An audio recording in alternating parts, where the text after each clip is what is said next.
Interest లేదు, ఎందుకంటే అవ్వను అన్నటువంటి పాయింట్ డిసైడ్ అయిపోయాడు ఆయన.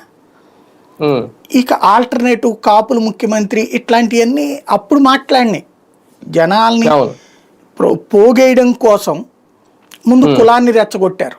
మన కులానికి ఆ మాత్రం ఇంగిత జ్ఞానం లేకపోతే ఎట్లాగా, మన పోడు ఒక్కడ కూడా లేడు, ఇట్లాంటి మాటలు మాట్లాడుకొచ్చారు. పెద్దన్న పాత్ర తర్వాత, ముందైతే మనకు అసలు ఎవడు ఉన్నాడు, నేను ముఖ్యమంత్రిని అవుతాను, ఇవన్నీ చెప్పుకొచ్చారు కదా, మీరు అవకాశం ఇస్తే నేను అవుతాను అన్నటువంటిది.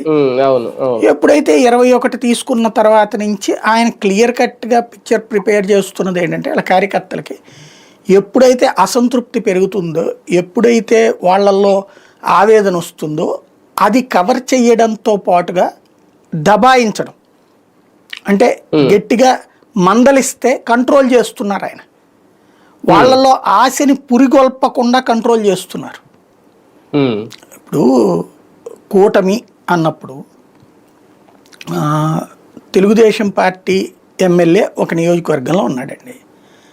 అతని నియోజకవర్గంలో అతనికే డామినేషన్ ఇచ్చారు కదా, గుడ్, తప్పులేదు, వాళ్ళ ఎమ్మెల్యే ఉన్నాడు కాబట్టి. అక్కడ వీళ్ళకి కనీసం ఆ 22 సీట్లు 21 సీట్ల లెక్క అంటే ఎంత, 15% అంటున్నారు వీళ్ళు.